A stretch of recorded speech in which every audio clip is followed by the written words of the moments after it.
హరిత అక్షయ్ని పెళ్లి చేసుకొని సిటీ కాపురానికి వచ్చింది. ఆ ఇంట్లో యంగ్ పని మనిషి సరితని చూసి షాక్ అయింది. అనుమానం జబ్బున్న హరిత తనని కట్టేసి సరిత అక్షయ్ ప్రేమగా మాట్లాడుకుంటున్నట్టు ఊహించుకుంటుంది. అంతే, గట్టిగా నేనలా జరగనివ్వను. అక్షయ్ నా భర్త, నాకే సొంతం అంటూ గట్టిగా అరిచింది. అక్షయ్ సరిత ఇద్దరూ కంగారు పడ్డారు. ఏమైంది హరిత? ఎందుకంత గట్టిగా అరిచావు? చెప్పండి అమ్మాయి గారు, ఏం జరిగింది? అక్షయ్ బాబు మీ భర్తే, ఎవరైనా కాదన్నారా? చెప్పండి అమ్మాయి గారు, వాళ్ళ సంగతి నేను చూసుకుంటాను. ఎవరి సంగతి నువ్వు చూడొద్దు. నువ్వు ఇంట్లో ఎప్పటి నుంచి పని చేస్తున్నావో నాకు తెలియదు, కానీ రేపటి నుంచి మాత్రం పనికి రావద్దు. ఇంకో ఇల్లు చూసుకో, వెళ్ళు. సరితకి అయోమయంగా ఉంది. ఏమైందమ్మాయి గారు, నన్నెందుకు పనిలో నుంచి తీసేస్తున్నారు? అవును హరిత, ఎందుకు సరితని పనిలోకి రావద్దంటున్నావో నాకేమీ అర్థం కావటం లేదు. ఇందులో అర్థం కాపోవడానికి ఏముంది అక్షయ్? ఇంత పెద్ద ఇంట్లో ఉండేది మనిద్దరమే. నిన్ను చూసుకోవడానికి నేనున్నాను కదా. ఇక మనకి పని మనిషి సరిత అవసరమా చెప్పండి? అందుకే తనని మరొక ఇంటిని చూసుకోమని చెప్తున్నాను. అది కాదు హరిత. సరిత, నువ్వు బయటుండు. నీకు రావాల్సిన డబ్బులు ఏమైనా ఉంటే లెక్క చూసి తీసుకొచ్చిస్తాను. అట్టాగే అమ్మాయి గారు. సరిత బయటకు వెళ్ళింది. హరిత కొంచెం కోపంగా, ఈ ఇంట్లో ఎవరైనా ఇంత యంగ్ అందమైన పని మనిషిని పెట్టుకుంటారా? ఆ మాటకు అక్షయ్ అదోలా ముఖం పెట్టి, అదేం ప్రశ్న హరిత? పని మనుషులంటే ముసలి వాళ్లే ఉండాలా? సరితలా యంగ్గా అందంగా ఉండకూడదా? నేనున్న ఇంట్లో ఉండకూడదు. ఈ ఇంటికి నేనే అన్నీ అవ్వాలి. అయినా నా భర్తకి నచ్చిన వంటల దగ్గర నుంచి భర్త వేసుకునే బట్టల వరకు ఏదైనా సరే నేనే చేయాలి. పని మనిషి చేస్తానంటే నేను ఒప్పుకోను. నీ భర్త సంగతి నువ్వు చూసుకో. ఒక వారం రోజుల్లో వచ్చే అమ్మా నాన్నల సంగతి పనుల్ని సరిత చూసుకుంటుంది. అప్పుడు కొంచెం ఆశ్చర్యంగా హరిత ఇలా అంటుంది, ఏమిటి, అత్తయ్య వాళ్ళు వారం రోజుల తర్వాత వస్తారా? ఊర్లో ఉండరా? ఇది మరీ బాగుంది హరిత. ఉన్న ఒక్కగానొక్క కొడుకును వదిలిపెట్టి ఊళ్ళో వాళ్ళెందుకుంటారు చెప్పు? కొడుకు కోడలు సంతోషంగా ఉన్నారో లేదో వాళ్ళకెలా తెలుస్తుంది?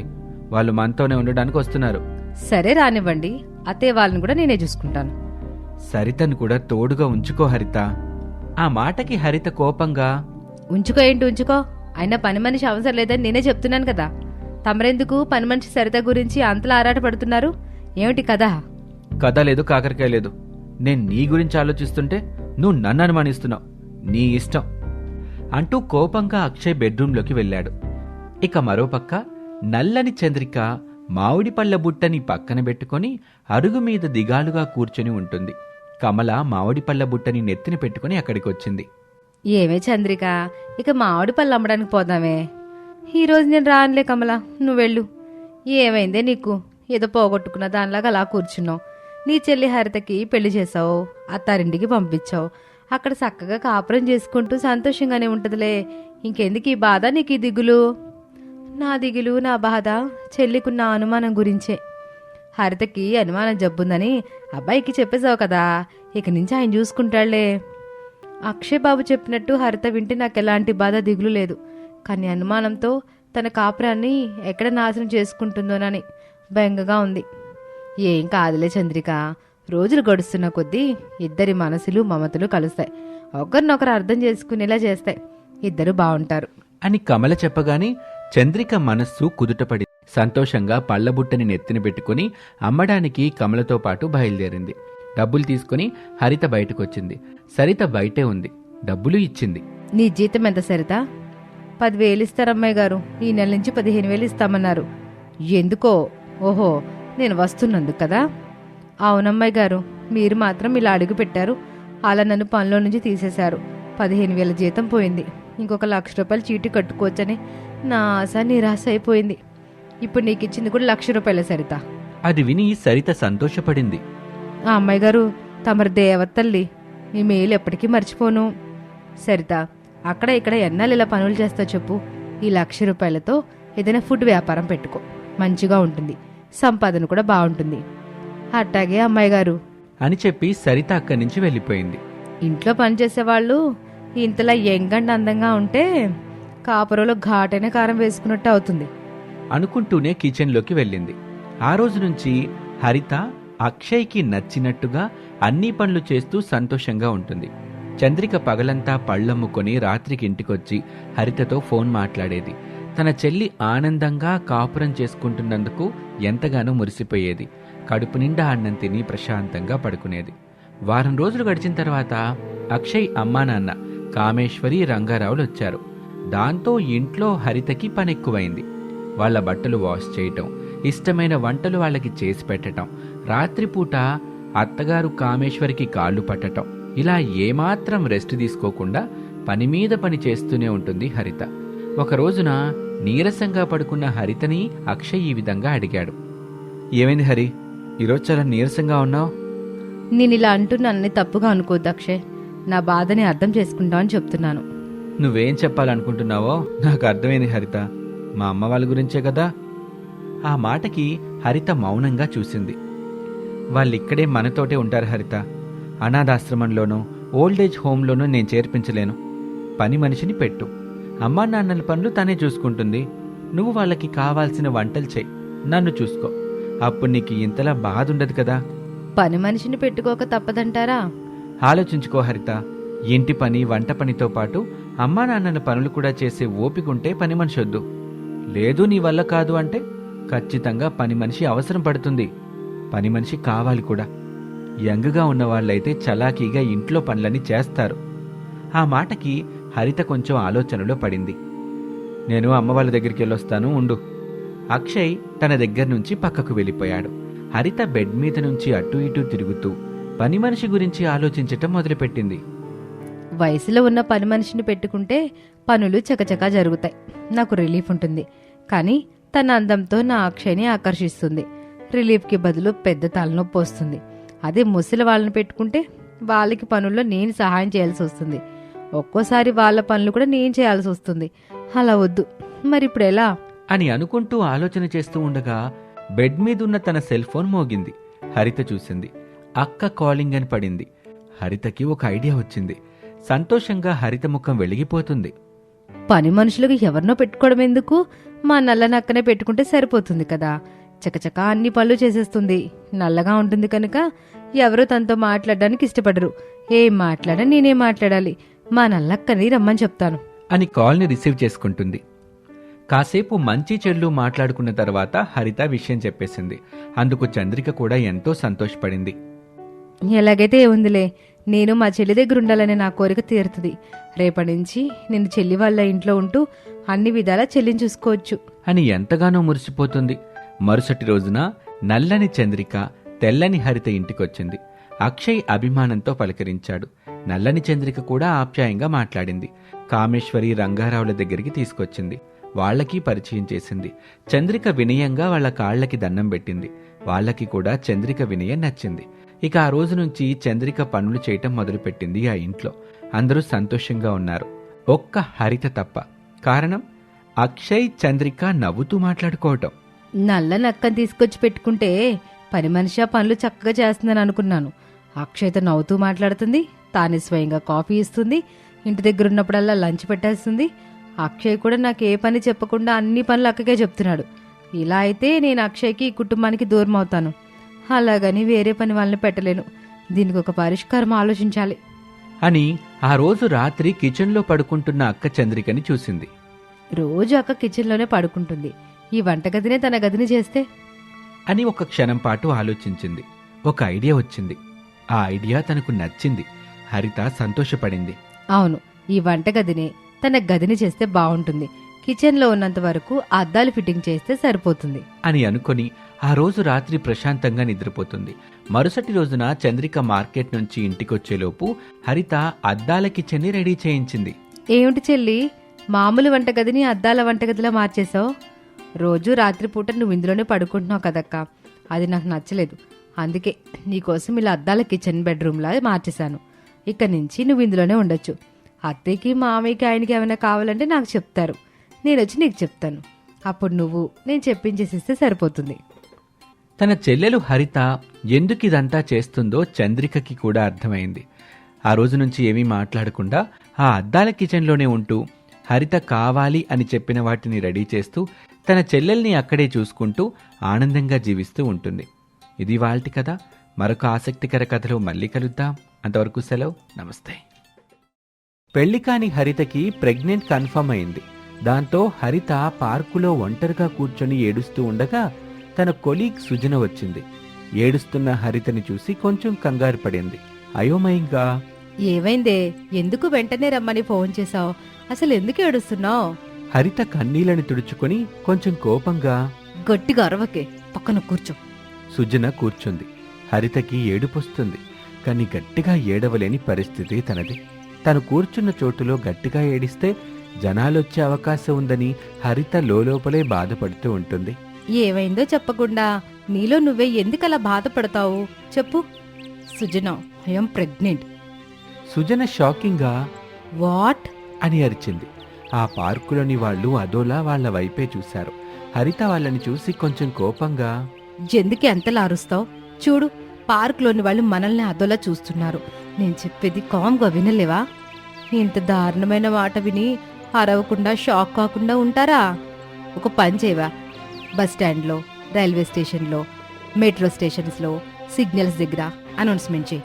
పెళ్లి కాకుండానే నా ఫ్రెండ్ హరిత ప్రెగ్నెంట్ అయిందని చెప్పు. వెళ్ళవే. ఏం మాట్లాడుతున్నావు హరిత? పెళ్లి కాకుండా ప్రెగ్నెంట్ కావడమే తప్పు. ఇంకా ఈ విషయాన్ని అనౌన్స్మెంట్ చేయమంటున్నావేంటి? Stupid thought. హరితకి ఇరిటేటింగ్గా ఉంది. అబ్బా, అసలు నిన్ను రమ్మనకుండా ఉండాల్సింది. సారీ. అసలు ఇప్పుడు ఏం చేద్దాం చెప్పు మరి. నాకు తోచకే కదా నిన్ను రమ్మని చెప్పాను, ఫ్రెండ్వి, కొలీగ్వని. అందుకే కదా హరిత, నువ్వు ఫోన్ చేయగానే వచ్చేసాను. కానీ ఇలాంటి వాటిలో అంతగా నాకు ఎక్స్పీరియన్స్ అది లేదు. ఇలా పెళ్లి కాకుండా ప్రెగ్నెన్సీ వస్తే ఏం చేయాలో, ఎలా ప్రొసీడ్ అవ్వాలో నాకేమీ తెలీదు. హరిత కన్నీళ్లు పెట్టుకుంటూ బాధగా, అయితే నువ్వు ఇక్కడి నుంచి వెళ్ళవే. నా ప్రాబ్లంని నేను ఏదోలో సాల్వ్ చేసుకుంటాను. నా ఇబ్బందులు, నా బాధలు నేను పడతానులే. అది కాదు హరిత, వెళ్ళమని చెప్పాను కదా. ఇంతకీ ఈ ఘనకార్యం చేసిన ఘనుడెవరు? బావ. మళ్ళీ షాకింగ్గా గట్టిగా సుజన ఇలా అంటుంది. వాట్? మీ బావ చేశాడా? అని అరిచింది.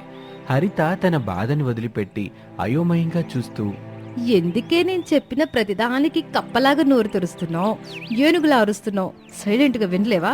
చా, హెల్ప్ చేస్తావని పిలిస్తే నువ్వే అంతా పెంట చేసేలాగా ఉన్నావు. సుజన షాక్ నుంచి తేరుకుంది. ఏమిటే హరిత, ఈరోజు షాకుల మీద షాకులు ఇస్తున్నావు? ప్రెగ్నెంట్ బాగా చేయడం ఏమిటే? ఈ ప్రెగ్నెంట్ అక్క చంద్రికకి రావాలి కదా. అంత నా బ్యాడ్ లక్. బావ కదా అని చనువుగా ఉన్నాను. ఇంకేముంది, ఇలా బలి చేశాడు. అసలే ఈ కాలం అబ్బాయిలు సెంటీమీటర్ చదివిస్తే కిలోమీటర్ దూసుకెళ్లే టైపు. అందులో బావ. అయినా ఇంట్లో అక్కుంటుంది కదే. ఇది ఎలా జరిగింది? ఇప్పుడు నీకు ఎలా జరిగిందో వివరంగా చెప్పమంటావా, లేదంటే ఫర్దర్గా ఏం చేయాలో ఆలోచించమంటావా? చెప్పు, ఏం చేద్దాం? సారీ, ముందు ఈ న్యూస్ బావగారికి చెప్పు. బావేమంటాడు వినాలి కదా. అంతే అంటావా సుజీ? ఇక తప్పదు కదా హారిత, మన దగ్గర ఇంకో ఆప్షన్ లేదు కదా. బావకి ఫోన్ చేసి న్యూస్ చెప్పు. బావ రియాక్షన్ కూడా ఎలా ఉంటుందో చూద్దాం. హరిత అరవింద్కి ఫోన్ చేస్తుంది. అప్పుడు అరవింద్ ఆఫీస్ మీటింగ్లో ఉన్నాడు. ఫోన్ వైపు చూసుకున్నాడు.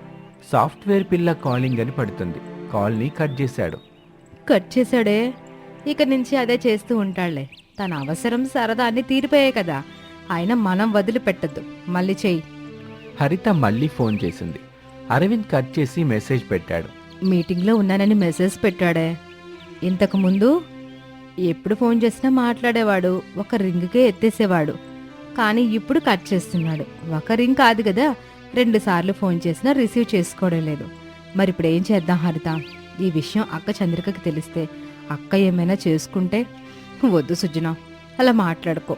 అక్కకి ఏమైనా అయితే నేను తట్టుకోలేను. తను బాగుండాలి. బావ అడిగిన కట్టం ఇచ్చి మరీ నాన్న పెళ్లి చేశాడు. కాకపోతే తన దురదృష్టం ఏమిటో కానీ ప్రెగ్నెంట్ మాత్రం కాలేకపోతుంది. చంద్రిక లంచ్ బాక్స్ రెడీ చేస్తూ ఉండగా తన మామగారు రాఘవం అక్కడికి వచ్చాడు.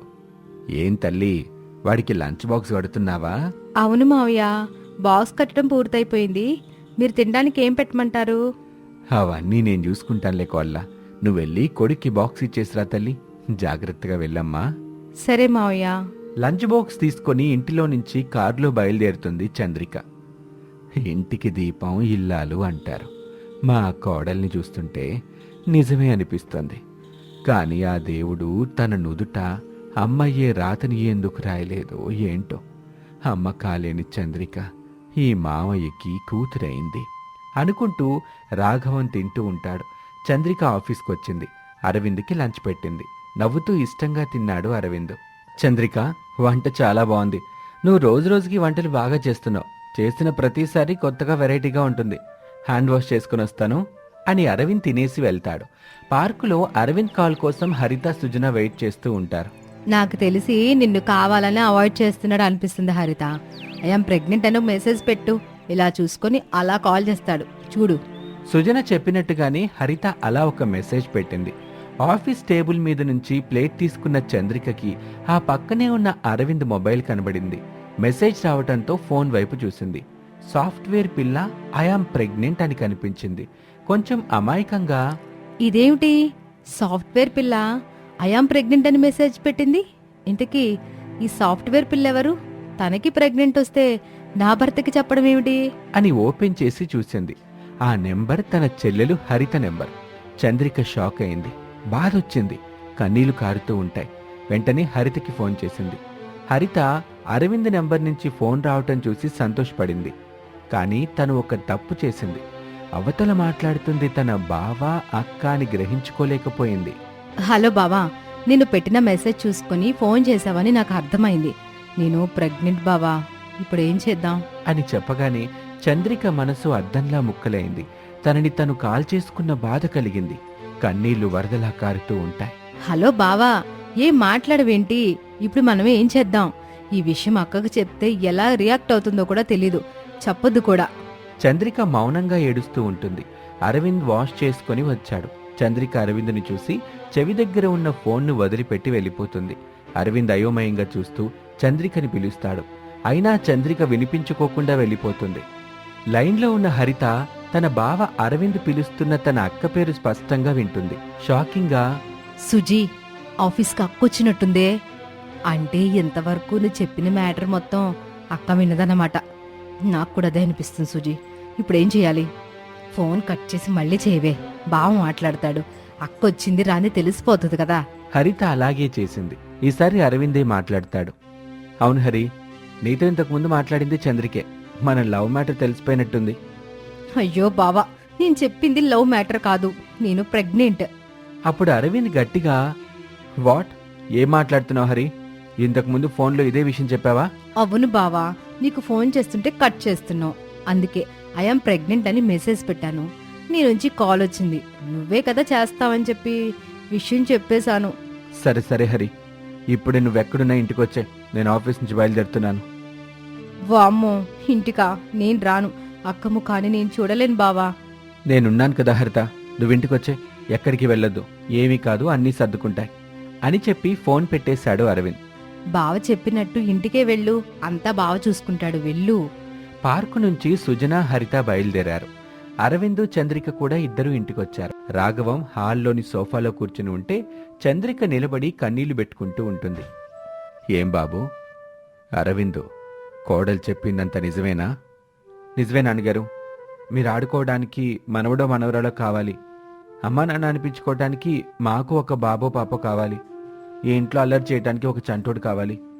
మన కోరికలు నెరవేర్చే అదృష్టం నాలో సగభాగమైన నా భార్య చంద్రికకి సంతానం కలిగే అదృష్టం లేదని తెలిసిన తర్వాత నేనెంతగా బాధపడ్డానో మీకు తెలీదు అని చెప్తూ కన్నీళ్లు పెట్టుకుంటాడు. చంద్రిక ఆ మాట విని షాక్ అవుతుంది. అక్క, బావ మీద కోపం తెచ్చుకోకు. ఫస్ట్ నేను చెప్పేది విను. నువ్వు మాట్లాడుకో. అక్క అక్క అంటూ నా జీవితానికి ముప్పు తీసుకొచ్చావు కదే, నిన్ను ఎప్పటికీ మన్నించను. చంద్రిక, నువ్వు నాకు ఏ శిక్ష వేసినా నేను రెడీ. కానీ ఇంట్లో నుంచి వెళ్ళిపోతానని, విడాకులు కావాలని మాత్రం చెప్పకు. అలా అడక్కు. నేను తట్టుకోలేను. నీకు పిల్లలు పుట్టే ఛాన్స్ లేదని చెప్తే ఎక్కడ బాధపడతావోనని ఇంతకాలం చెప్పలేదు. అలాగని నా చెల్లెని నాకు సవితిని తెస్తారా? అక్క, ఇందులో బావా తప్పేమీ లేదంటావు. అంతే, నువ్వే చేశానంటావు. అంతే నా చెల్లి. చంద్రిక, ఇప్పుడు నువ్వు ఆవేశంలో ఉన్నావు. కోపాన్ని పక్కన పెట్టి ఆలోచించి చూడు. నేనేం చేశాను, ఎందుకు చేశానన్నది నీకు అర్థమవుతుంది. అప్పుడు నువ్వు ఏం చెప్పినా నేను ఒప్పుకుంటాను అని మాట ఇస్తాడు అరవింద్. చంద్రిక బాగా ఆలోచిస్తుంది. కొంత సమయం తర్వాత పంతులు గారిని పిలిపించి హరిత, అరవింద్కి పెళ్లి చేయిస్తుంది. తన చెల్లెల్ని సవతి ఇల్లాలుగా తెచ్చుకుంటుంది. ఇక అప్పటినుంచి ముగ్గురు కలిసిమెలిసి ఒకే ఇంట్లో జీవిస్తూ ఉంటారు. ఇది ఇవాల్టి కథ. మరొక ఆసక్తికర కథలో మళ్ళీ కలుద్దాం. అంతవరకు సెలవు. నమస్తే.